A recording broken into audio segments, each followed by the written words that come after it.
Now the children can proceed to their own junior worship. And the rest of us, let's open our Bibles to the book of 1 Peter. 1 Peter chapter 5.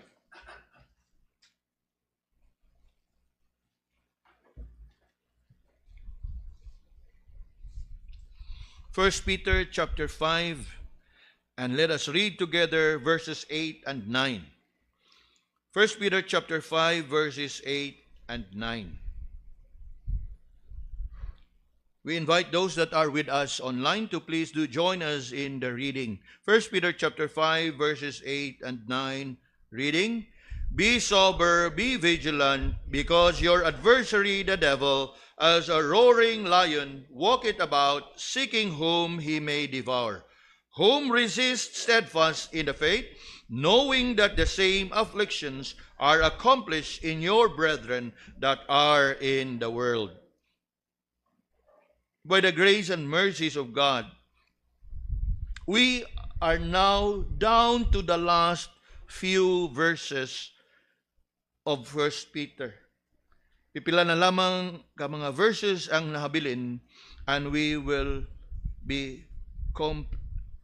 completing our series from this book and this first letter of Peter. And as you can see in today's bulletin, today's message is titled, Knowing Our Enemy. You know, mga kaigsunan, before we get ourselves into confusion, there are verses in the Bible that says, love your enemy. Unya, ang mga pilosopo dayon maingon nga, ang pulong sa Ginoo ningon, love your enemy. So atong higugmaon, atong kaaway, in this case, ang demonyo. And that is not right. That is false and wrong hermeneutics, if we can call it that. Love your enemy is in reference to higugmaa ang tao nga imong gikaaway. But we are talking here about a different enemy. And obviously, that enemy that we are talking here is the devil. The word there, be sober, be vigilant for your adversary. The word adversary means your enemy. So it's not right to use that verse and quote that verse to justify your actions. Ngayon, tanawa diha, love your enemy, unya, kaaway maka na itong demonyo, atong higugmaon, demonyo. That is not right. Now, of course, kana gitawag na nato og sa mga katawhan pa diha, kwentong kalye o kwentong barbero. Ana mga istorya nga way nada ba, nga balaan ang pulong sa Ginoo nga balaan gamiton ni noon Dios paglantugi sa way mga nada o way kapaingnan nga istorya.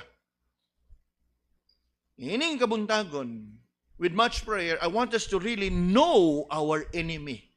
Kay nga naman, sama sa gitawag na to military warfare, one of the best strategy in winning a battle is to know your enemy. Ingon pa nila, naigiingon na, know their strength. Like let's say in the case of manpower, pila sila kabuok, usaba na sila ka batalyon diha, o usara ka platon, usara ka company. You know, kung medyo nakay kasinitian ka may kinabuhi sa bukid kaniadto, nga way sa patusay, mao na ila, unsay gidaghanon. Know your strength. Kay nga naman, og mo suway ka og ambos, unyang imong giambos, usa ka company meaning, mga naana siya unom, nga tos na po ka 6 by, unya na po ra mo kabuok, kiyapan mo. So, mo na, know their strength. Mo man na ilang termino, pilay strength, meaning pila ka buok. Unsay gidakon, platoon, brigade, company, know their strength. Ikaduha, know their supply. Unsay mga armas, tag-as, mugbo, semi-automatic. Now obviously karon issue nila AR-15. O kaniadto pa M16 Armalite rifle. So, strength, supply. Know their strategy. Strategy. You know, mga kaigsunan, siguro sa para nato nga yano nga mga tao, Ingon lang ganito ito nga military o sundalo, mingon tala, parehar na sila. But, dili ko eksperto ha, but this I know, nga nagkalinlain na sila og mga strategiya. If you are, ingon na to, belonging to a marine, lain na. Scout Ranger, lain na sila. Lain-lain na sila og orientation. Of course, they are military. They are armed forces. Pero nagkalinlain na sila og training. So, og ikaw nga way sapatos, nga igo lang yun, ang imar yung nakatunan, ang pag-alsa o niya, pag-haplas og lana diha, nga musayt lang nga ana diha. Unya, ang imuhang nga gisuyan og ambos, kanang giingon panatog, kanang mga pasong musang. Na Scout Ranger, they are known also as musang. Nga ang usa ka Scout Ranger is equivalent to 20 people. Are you listening? Ang abilidad sa usa ka Scout Ranger, they are capable of dealing with 20 people. So, og ang usa ka pundok diha sa Scout Ranger na po kabuok, sa kada usa nila mo away og 20 ka tawo. So, they are capable of fighting how many men? 200 men. Unya, kamo nga mga way sapatos, nangatang mo 15 ra mo kabuok. Lamyon mo. Nakuha na to? Marines, lain po nang ila. They are more on safeguarding and attacking in mass.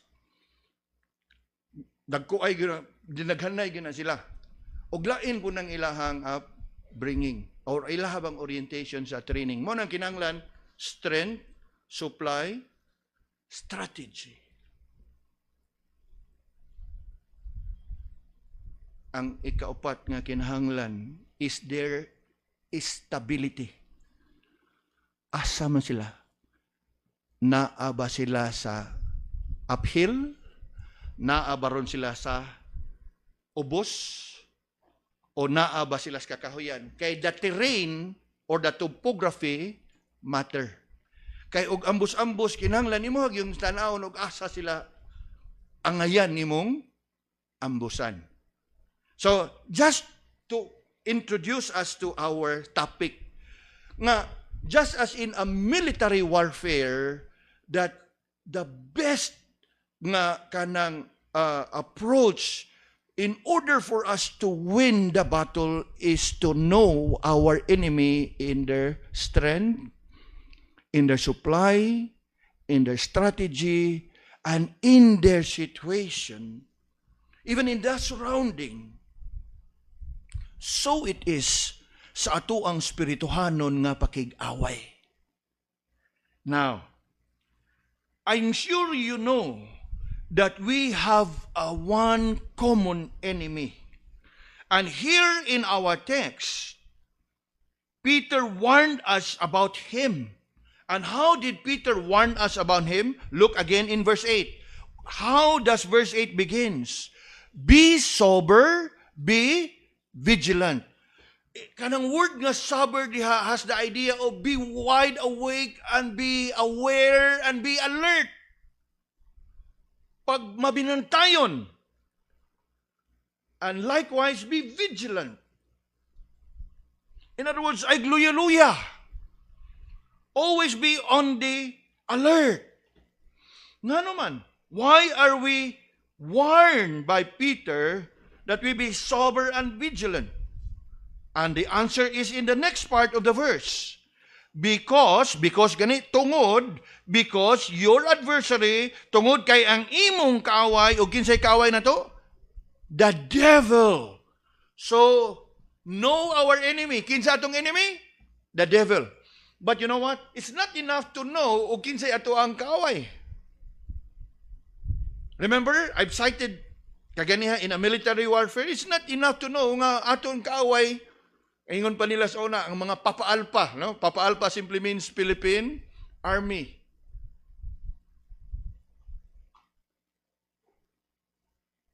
It's not enough. You need to know even more about them.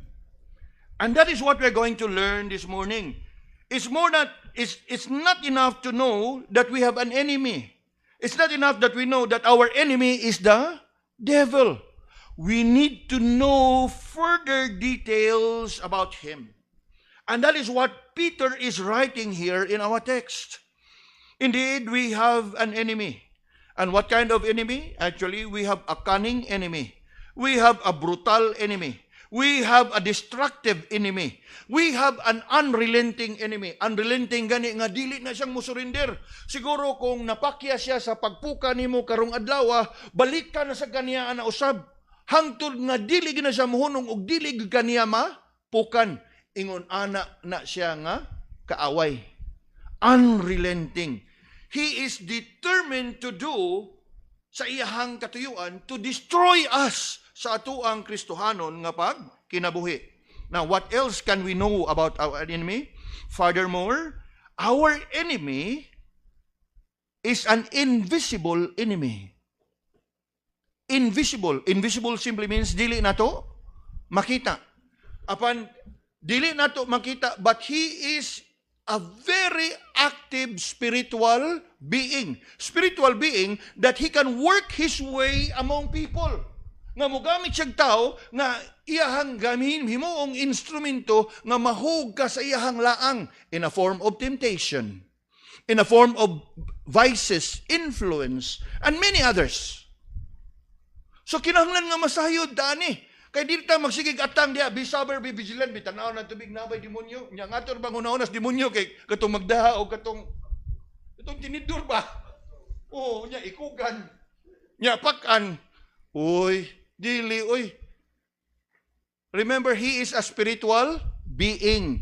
But he can work his way among human. He can use people nga gamiton niyang instrumento sa pag-inggan niyo. Nakuha na to? So, he is an invisible enemy. But, just the same, he is a deadly enemy. Deadly enemy. Unsa ka deadly? Tiaw mo na mismo nga itong Ginoong Hesus, iyang gisuwayan.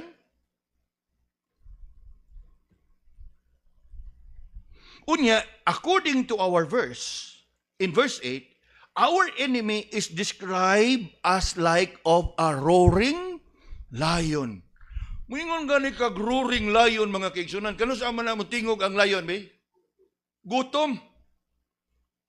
Unya, kana lamang roaring lion, mutingog na ganin siya, mangita yun na kanonon, tukbunon. Unya, ingon pag yun diha, ang enemy is like a roaring lion waiting whom he may devour. You know, mga kaigsunan, interesting kayo ni. Later on, we're going to see this. Mingon gani kag roaring lion waiting whom he may devour, angay kang mahadlok anak. Kay nga naman, ang atong kaaway daw sama sa kaliyon, nga di gina siyang hunong, labi pag makikita na sa tukbunon, nga gigutom siya, di gyud ka anak niya lungkan hangtod nga dili kaniyang mapukan. Unya ini kapukan nimo di man na siya parehag iro, nga may lag-iro kay mo paak, makapak ug usa dagan na dayon. Ang word nga gigamit devour, hutdon ka hangtod sa bukog na lay mahabilin nimo. Mauna atong kaaway. Nga siguro karon kabantay ka nga naay tentasyon unya ka nakalihay ka mingon nagahay salamat Lord lig-on nagi ko nga Kristohanon ay pagkaugma ayaw paghuwat ayaw pagkumpiyansa kay ang ingon diha he walk about kanunay ra gyud siya nga naghuwat o kanus kang malipat kanus kang malinglan niya o kanus kang mahog sa iyahang laang unsa diha he walketh about waiting whom he may devour. That is who our enemy is. And so, going through this message, mga kaigsunan, yes, we will be getting to know our enemy well. As we often hear it said, to be forewarned is to be forearmed. Now, there is that expression, to be forewarned is to be forearmed. It simply means to know ahead is to be equipped and to be informed in order for you to be ready. Pareha ba ng atong weather forecast? Although sometimes dili mo takdo, pero maay na lang gihapon nga naabay advance nga pagpahibaw nga na yung maabot nga bagyo panganda mo. Ang uban magyaw-yaw pag yun nga wa may klarong bagyo, hinay raman, o dili bitaw mo pahibawan yung sad nga wa yun ta pahibaw ah. No. Kaluoy sa tagapag-asa, no? Nya mo na may ginay atong pag-asa, mao bitang pag-asa na ilangan. Sagdi na lang og masipyat kay mao bitang nang gitawag og forecast.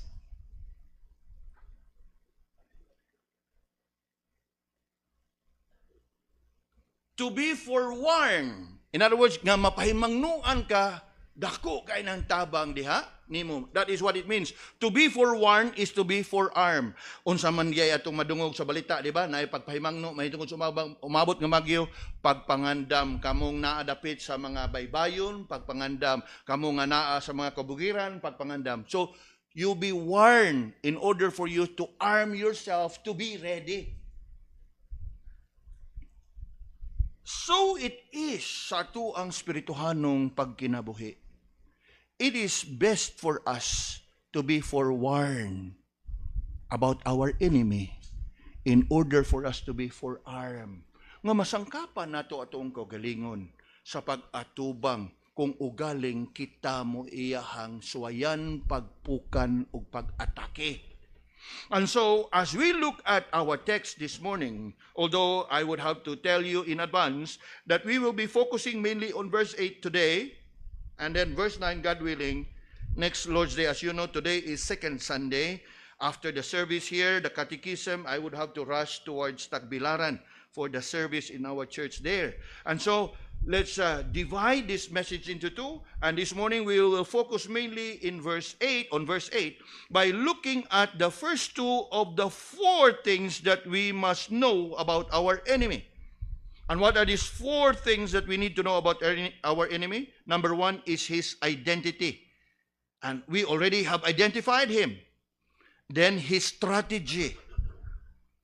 Ikatulo, his territory. O ikaupat, his frailty. Nabisan pa man, he may be a powerful enemy, but he also has his weakness. His frailty. Upon ining kabuntagon, we will focus on verse 8 where we find his identity and his strategy. Yes, verse 8 says, your adversary, the devil, that is who our enemy is. And what about the devil, mga kaigsunan? Now, the word adversary there simply means the enemy. And who is our enemy? The devil. The word in the original for the devil is the word diabolos. Diabolos. It means a slanderer or the one who will attack you by slander. Slander means by false accusation, bearing false witness. The devil is very good at it. That is his masterpiece. Kay numdo mo giunsa niya pagtintal si Eva og si Adan, time sa ningon bagud ang Ginoo nga di pwedeng mukaon. He can influence you by his sweet words. So much so nga sa kanunay pagpaminaw ni Eva diha niya, nakalimot na siya og unsay gisulti sa Ginoo ngadto kanila. Nga klaro gyud ngingon nga pwede mo makakaon sa tanan, pero kana ang bunga ana nga punuan dili. Klaro? Plain enough? Yes, plain enough. Kadako natong panalangin nga pwede ka kakaon sa tanan kana lang usa moy di. Unya ngano man gyud nga ang usa nga gidili mao bagyo imong pilion og kaon. Ingon ana ka convincing ang panuway because he is a slanderer. Butang lang nato ang ratio 1:100. Butang lang nato ba?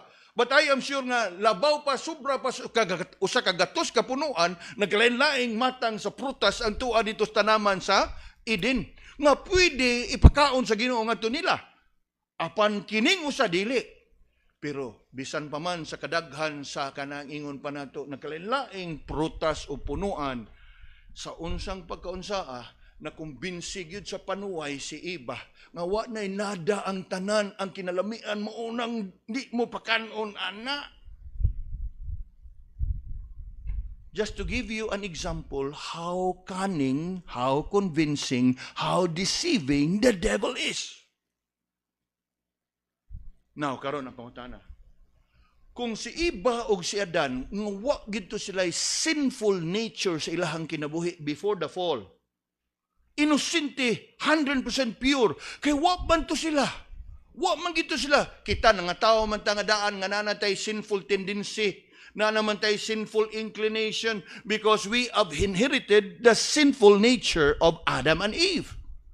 Apan kato sila, hinumdumi nga gihimo to sila sa Ginoo nga matarong, balaan, putli. Why sala? O wag yung nakita pa nga, sala. And yet, sa usalang kapamilok, daw nalimta nila ang ilahang kasabutan sa Ginoo, o ang pulong pagpahimangno sa Ginoo diha nila. Kay nga naman, nakumbinsi sila sa kaswabe, sa pulong, nga ilang nadugong diin gikan, the devil. That's the meaning of the word devil. Diabolos, a slanderer, a sweet talker. Now, what else must we know and learn about our enemy? He is the devil, yes, a diabolos. He is also referred to as Satan or Satan, the evil one.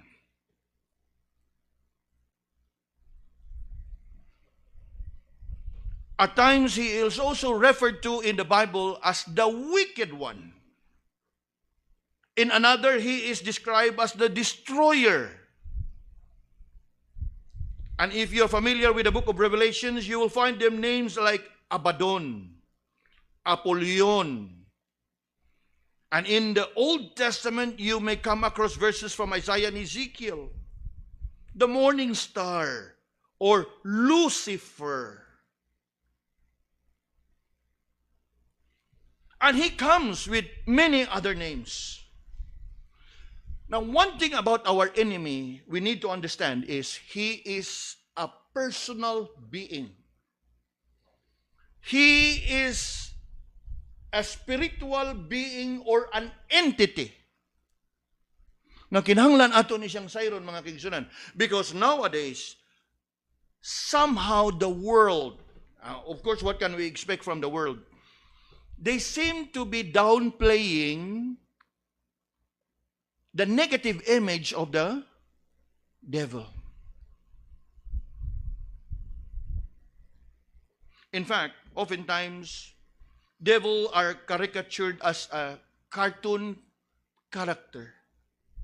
Nga usually, naay sungay, usually naay ikog, niya siga og mata.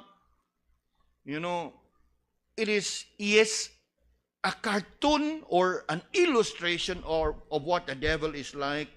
But you should know that the devil doesn't look like that.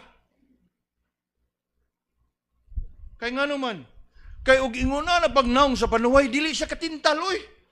Hibawan mo ka daw. Saon. sa layo pa daan, mo karakter, nagdagan ang tao. Nakuha na to? Remember how Paul described the devil? He can disguise himself as an angel of light.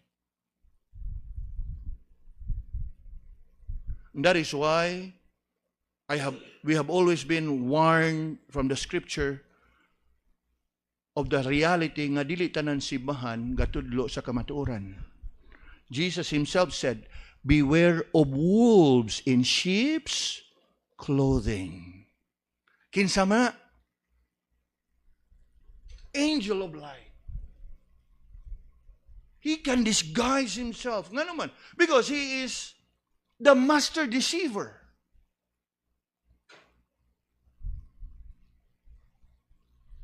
That is the devil. And that is our enemy. And one thing more we must know about him is he is not a wicked force or just a mere influence or essence. He is a spiritual being. Naamagoy mga pagtulunan karon nga it is just a concept or an influence, a kind of lifestyle nga og dili gani ka mo konforme sa mga pagtulunan sa pulong sa Ginoo, aiya ka sa demonyo. It is true. Pero we need to understand that the devil itself is not a concept or not even a product of one's imagination. He is an existing spiritual being. In fact, the Bible records of how he has fallen from heaven. He was the chosen angel of the Lord. In fact, sa iyahang pagkahugi kan sa langit, dala niya 1/3 of the angels from heaven. And unsay nahitabo pag-abot nila dinhi. So, the devil together with his demons. Mao na usahay nga og dili pa kay ka maldito, maingon ato mga katiguangan sa demonyo kang dako. Pero madlito na gani ang why nagyod oy. Why kang dako. Pero medyo di pa kayo di pa gamiton. Demonyo kang dako. Pero demonyo gamay-gamay pa pero dako na gigamit, demonyo kang dako. Pero ang kinadak-an ang why gamiton. Fallen angel, the wicked one, the evil one. That is who our enemy is. He is a personal spiritual being, contrary to what others would think and portray him like a wicked character or a villain in a story. Kanang kontrabida ba? Kontrabida ka, panuway gyud kang dako. You know, it's not just about name branding. Nowadays, we are familiar with that word, right? Branding. Tawgon ka na, you're being branded as such. More than just name branding.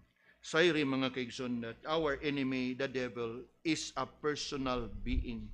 In fact, in the Gospel of Luke, chapter 10, verse 18, ingon gyud ang atong Ginoo diha, that I beheld Satan as lightning fall from heaven. Meaning, ang atong Ginoo nag-describe kaniya not just as an it or that or an item, but he described him as a personal being. In other words, dili ni siya usa nga atong katiaw-tiawan. Kay og matiaw-tiawan pala ni nato, di na ta pahimangnuan ni Peter nga be sober, be vigilant. The fact nga gipahimangnuan ta, we must take heed and take it very seriously. Kay nga naman, you look at how Peter described the enemy and the identity of the enemy. Yes, we know very well that he is the devil. And he is described as a roaring lion walking about, seeking whom he may devour. Giunsa siya paghulagway? He is wandering around. In other words, he is an active enemy. He is not an idle enemy. He is active.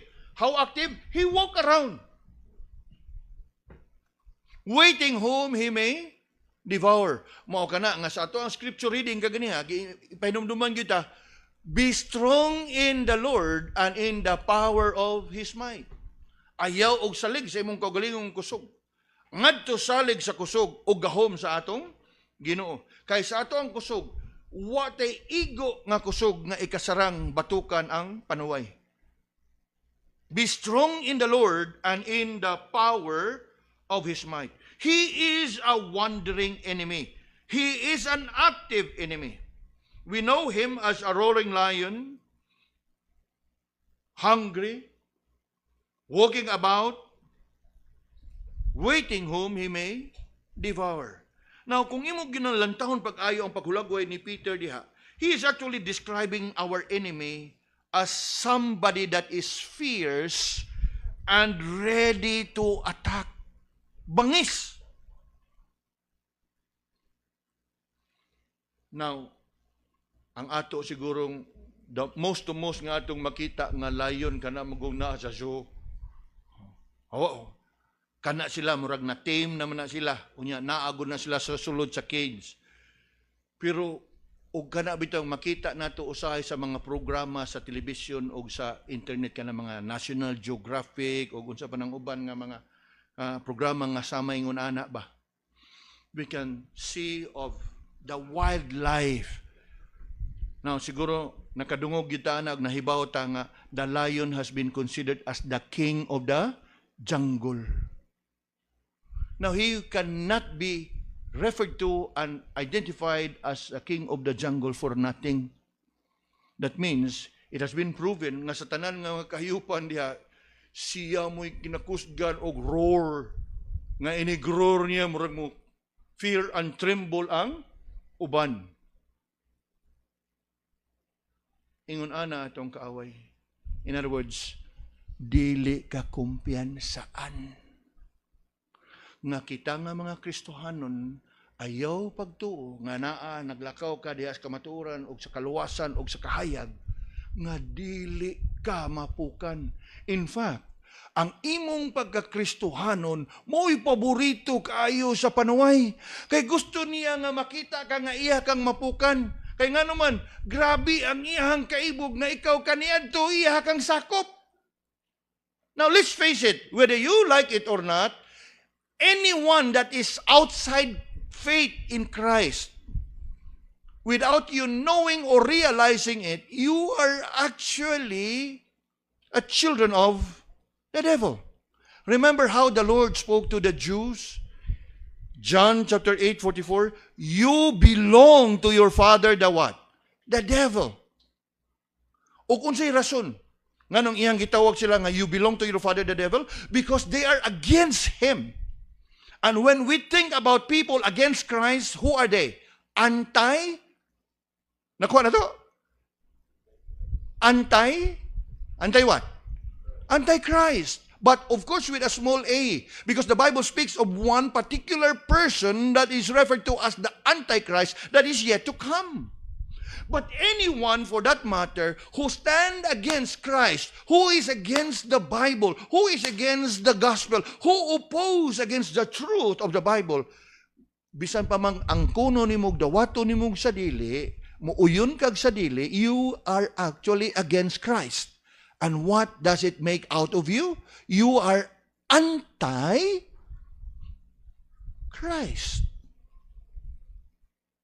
Are we following?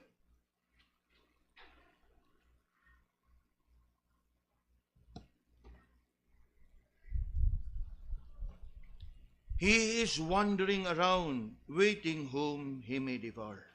And a while ago, I mentioned about instances where our enemy, who is likened into a roaring lion, can also disguise himself as a wolf in sheep's clothing.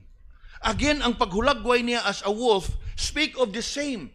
Fierce, bangis. Unya mingon gani kag wolf, mukaon gihapon. Dili para siro nga mupaak lang. Wolves, mukaon. Gani og naay kanunon mag-away pa na sila. Tapukan ka na nila. Og mag-away pa na sila. Gani makita gihapon na nato nga animal instinct sa mga iro nga usay magnihit siguro kay ang mag-ilog sila. Kus ganay paghut. How much more wolves? But not much with lion. Kay og lion na gani diyan makakita ang tigre niya ang lion. Padaplin. Di na makisaw-saw sa buffet nga gikaon sa leon. And that is what Peter and how Peter describe our enemy. Yes. The point here is that we must know our enemy, that he is indeed a no-nonsense enemy. Dili siya kabintahaan, di siya katiyaw-tiyawan. Og angay siya nga atua kanunay pangandaman. And how are we to prepare ourselves? Be strong in the Lord. How are we to prepare ourselves? Be sober, be vigilant. Kay nga naman, kay og dili ka mag-sober, og di ka mag-vigilant, kanang gitawag pa nato kaniadto, Brother Alan pa'y pasultiyon, basta maminaw lang. Di ba tinuod? Basta maminaw lang. Be sober, be vigilant. Gipahimangnuan kita. Yes. Why is it so? Because we are facing this formidable enemy. Nga di gyud nato ni siya mabatukan o mapakgang sa atoang kusog. Only by the power of the Lord and the gospel. Yes. The devil here, the identity of our enemy, the devil, is described as fierce, like a brutal lion that can go undetected. For at times, he can disguise himself as a friend. Wolves in sheep's clothing. In fact, the sad thing is this. The world doesn't see him as an enemy. The world doesn't see him as a threat. In fact, the world see him as a friend.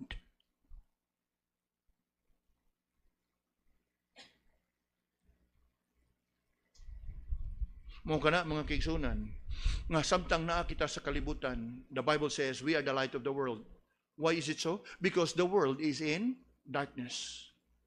Now, what good would be that light kung atong paungon ang atong suga o nya makig-uban tas mga tao diha sa ilahang buhat sa kangit-ngit? There has to be separation. There has to be distinction. We really need to establish that distance. Na aging mga butang mga igsoon that we cannot join in, nor can we compromise, nor can we conform. Because it is best for us to separate.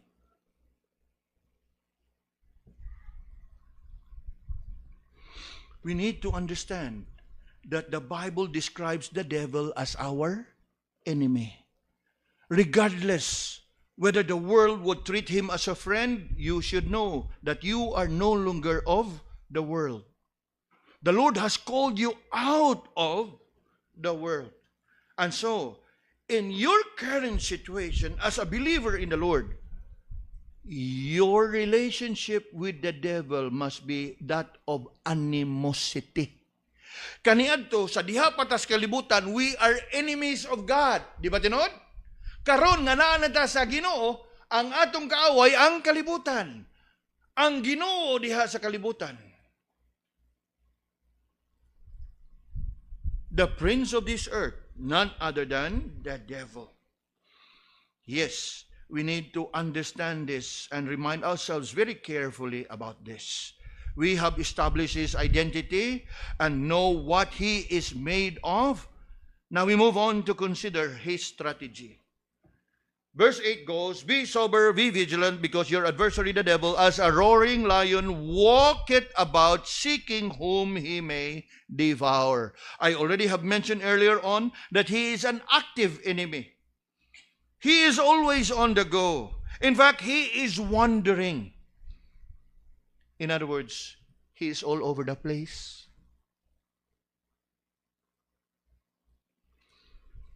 I'm not saying that he is omnipresent, because God and God alone is omnipresent or present everywhere. But he can be all over the place because he is not stationary. He is not stagnant. He is always on the go. Unya, ayog kalimot nga bisan pa man og dili siya omnipresent, 1/3 of the angels of heaven have fallen together with him. So with the devils are his demons.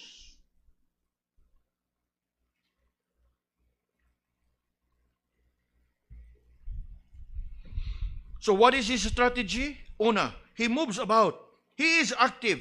He walk about. And walking about, you look closely at the verse. Not only that he walks about, dili lang nga galakaw-lakaw na siya. Nga kanang nagpa-relax-relax, pareha ba nato usahay nga ganahan tang mag-exercise, lakaw-lakaw, relax-relax. What's the word used there? Walk it about, o sa sunod? Seeking. In other words, it's not a random walk. It is intentional walk. Nga galakaw na siya, apan gasigi o galantaw o kinsay tukbunon. Pero kung ikaw nga iyahang makita, o iyahang suwayan, o tintal, o atake, and you are able to resist by the power of the Lord. Remember, resist the devil and he will flee from you. If you, a true born-again Christian, walk about, sober and vigilant, that at any moment nga mo atake ang kaway, kaybaw ka o nakaila ka, oy, murag, I'm hearing the voice of the devil. Temptation, situations in which you are being enticed, kanang gitawag pasuban, alluring, enticing, kana bang giingon pasuban nga kanang need and opportunity is equals to crime. When there is a need, there is opportunity, crime. Unya sa ato, Kristohanong paglakaw, need opportunity. Kaibog sa unod, opportunity. Sala.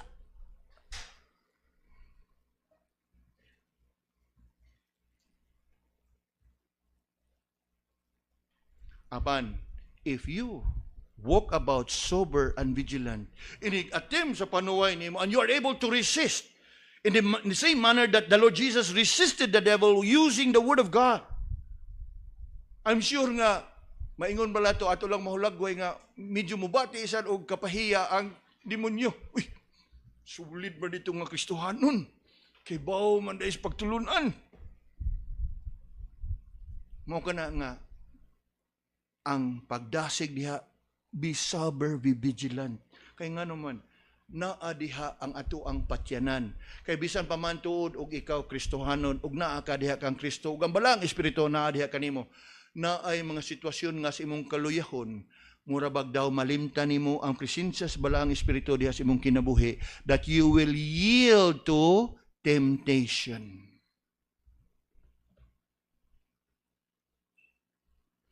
That's why it's not enough that we know our enemy by his identity. We should know his strategy.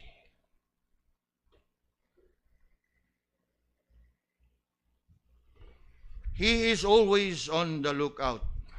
As we read, he walks about seeking, walking, seeking. Seeking who? Whom he may devour. And the word devour there is a very strong word. It simply means to consume and eat you up, to gulp you down. Yeah, I'm sure you've heard of the word gulp. Ano mo? Dili na siya nga kwaan na ganiya o kamot, kwaan na ganyag siko. Ay, tiwasong yung ganiya, oy. O sa batong pahinumdum sa una nga sarap to the bones. Muna nga itong kaaway, dili gyud kaniya lungan until nga mahurot yun niya ug unsay naa diha nimo. He is always on the lookout for someone to eat. That's what devour means. How does the devil devour people? Duha ka butang. For the unbelieving, ang usag yun o pinakadako nga katuyuan sa kaaway diha sa mga unbelieving, siguruho niya og iyahag yung panlimbasugan nga ang tao nga wapas pagtuo dili gyud mada sa pagtuo. And that is why that is where comes temptation. Nga naman, because all he wanted for the unbelieving is to remain an unbeliever all his life. Nga naman, if a person would die as an unbeliever, where will he be ending up? He surely will end up where? In hell. Unya, this is something nga dili man siguro gyud nato matugkad og ma-explain. I am sure nga nakasugat kitag mga tao nga nay mga tao nga atong sangyawan bitaw sa ebanghelyo unya makasanong makasabot mingon nga salamat sa Ginoo sa puong sa Ginoo sa ebanghelyo nga nagdahas kaluwasan. Napoy uban nga imong hatagan out of respect, out of courtesy, they will receive the leaflet that we are giving to them, but sa sunod nga eskina og naay labayanan buhian. And I'm sure we are familiar with this situation. Every time we go for evangelism in Fuente Osmeña, na ay ato ang mga tao nga mahinabi, mudawat, mubasa, praise God. Pero napoy uban nga out of respect, ilang dawaton, pero yato sunahan, buhian. Unya, ikita pa daw magsunod, ato na pong kwaon, ihatag na budlain, buhian, hangtod nga sa sige na itong hatag, lagi, gracias Ginoo nga mudawat og ilag yung basahon. Kay maura man itong kayo, basaha. Kay di gyud nato malimitahan o di gyud nato matag-an ang paglihok sa balaang espiritu, ang paglamdag sa hunahuna. Pero naagi mga tao nga sa imo palang panghatag. Now, of course, ilahan ang desisyon o atong respetuhan nilang desisyon, but you should know who is behind. Even those people may not have realized it, but they are actually doing something which happens to be in accordance to the will and purpose kagustuhan mismo ni kinsa sa kaaway. Kay nga naman, mao ni iyang kalipay for a person to remain in their unbelief. Nga dili gid sila madaas kaluwasan. Kay nga naman, once a person comes to faith in the Lord Jesus Christ, di na niya mada dito sa impyerno. That person surely will be heaven bound. Okay? But later on, ato gyapong masayran. Kay ang demonyo, muatake na siya, ngadto sa mga unbelieving, ayag yung paninguhaon, nga di yun sila madaas sa pagtuo. Kay sa dili nila madaas pagtuo, siguro gyud sila, ngayon kahuman silang kinabuhi din, asa sila? Obviously, into the lake of fire. Now, listen carefully, mga kaibigan. The Bible is so clear on this. The Bible speaks about that place of torment, where worms die not, where there be gnashing of teeth. These are the place of torment reserved for the wicked and the unbelieving, those whose names were not found in the book of life. And this place also is a place of everlasting fire reserved for the angels, fallen angels, and the devil. If you are quick, you turn your Bibles for a while to Matthew 25 and verse 41. Matthew 25 and verse 41. Atong lantahon, para ba nga atong masayran yun? Matthew 25 and verse 41. Unsay atong mabasa diha? Ingon diha, then shall he say also unto them on the left hand, depart from me, ye cursed, into everlasting fire, prepared for the devil and his angels. Dakong kalipay kana sa panuway, nga ang tao dili gyud mada sa kaluwasan, kaysa pag dili niyang pagdawat sa kaluwasan, dili niya pagtuo sa Ginoo, asa iyahang sangputanan, ang iyahang ending, into that place where there is what? Everlasting fire. Now, take note. How is the fire described? Everlasting. Mingon gani kag everlasting, way kahumanan nga kalayo.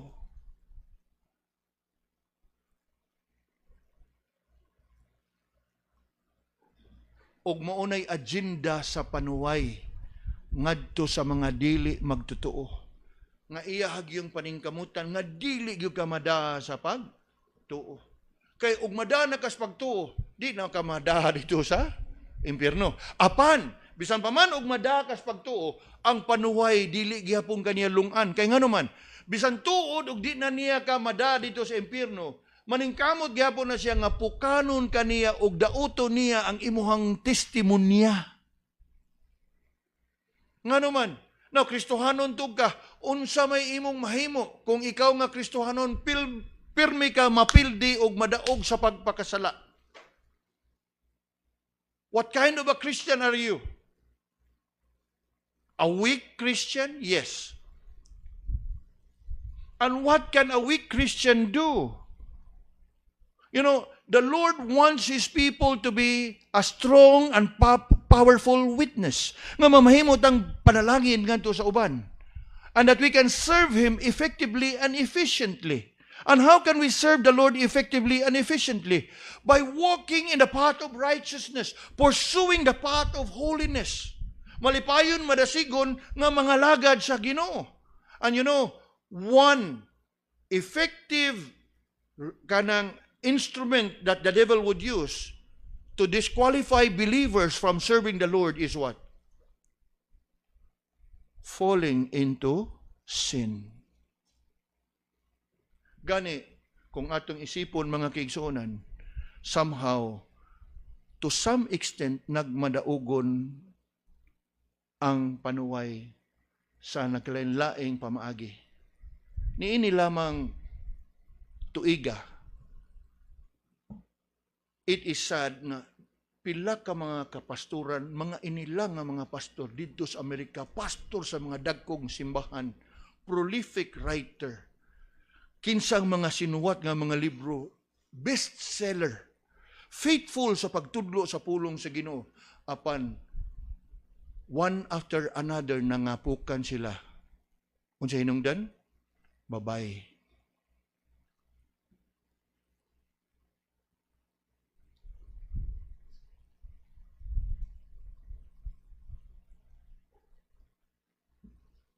Gani, ang kanang pinakabag-og yun ron nga napukan, 73 anyos. And all his life inila. Gani, he can be all over the place. At one time na kas Amerika, sa sunod ni mong kuwan, tuwa na sa dyan, Europe, tuwa na po laing nasod. Kaya nga naman, inila unya kanunay nga gi-invite og mga simbahan. Kaya nga naman, he's a good preacher, an expositor of the word.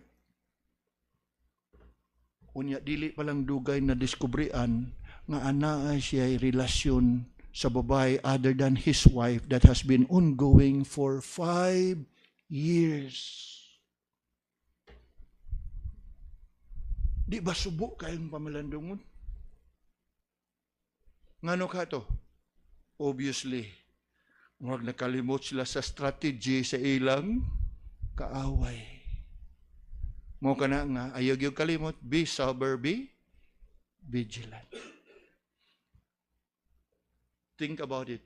Mga inila nga mga pastor, lig-on diha sa ilahang pagtulunan, nagatudlo og pipila.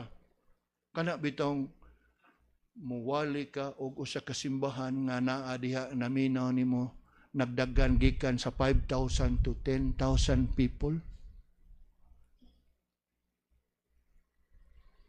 Unya ka na mga tawhana nagsunod na nimo. They may be from another state. Apan nasayod sila nga muwali ka anang simbahan na tuwa sila tanan na nimba. Ni follow nimo. Unya sa usa lang ka pamilok. Na di lang na matawag na to usa ka pamilok pero karon lang na sayre. Kay nadiskubrihan nga 5 na day ka tuig. Yes. He and the rest of those pastors kay daghan man karon lagi di lang nato lang nganlan ba basta kay mga subras na po ka mga sikat ug inila respetado nga mga pastor nahog sa litag sa panuway. Meaning, our enemy can attack unbeliever, preventing them to be saved, and also can attack the believer to destroy their testimony. Unya, kung sila nga mga inila, ligon sila nga pagdala o pagkasayuran sa pulong sa Ginoo nangapukan, unsa naman lang ta? Di ba tinod? That's the sad reality. Mao ka na nga di kita mo salig sa ato ang kaugalingon. Be sober, be vigilant, be strong in the Lord. Wa gilain paagi ana igsoon. Now, by God's grace, we have known the enemy, we have known his identity, we also have known his strategy. God willing, sa sunod nga semana, we're going to complete and wrap things up by focusing on verse 9 and consider his territory and his frailty. Territory gani sa iyahang domain, sa iyahang location, og asa siyang dapita. Unya, og sa unsang paagi nga ato siyang mapukan og ma-overcome so that we can be more than conquerors in Christ Jesus. Let us look to the Lord in prayer. Ginoo, salamat sa mga pagtulunan nga imong gipaambit kanamo nining kabuntagon. Help us, O Lord, nga kini nga mga kamatuoran, mga pagpahinomdom, mga pagpahimangno, we will treasure it and keep it in our hearts, that we be able to really be sober, be vigilant, be fully awake, and be alert, O Lord, at any time the enemy, the adversary would attack. O Lord, have mercy upon us. There has been too much of what is happening, of thy people, servants, ministers of the gospel, falling into sin one after another. O Lord, be merciful unto us and save us. Secure us, spare us, O Lord, from such a situation, that we will be able to carry on and continue to be a witness and testimony to the world around us. O Father, have mercy. Hear our prayers, even as we think of our respective situations, our personal struggles, the hardship and the difficulties that we are facing within the home and in the confines of the home, even among our families, O Lord. Surely you know what are these things that has been disturbing us, what are these things that have been troubling us, what are these things that has been bugging us down, that we look up to you and cry, praying and pleading for your grace, your mercy, to sustain us, to strengthen us, that we be more than conquerors, that we be overcomers, and that we will not be yielding to any form of temptation that our enemy, the devil, would bring before us. O Father, have mercy. Bless us and hear our prayers in Jesus' name. Amen.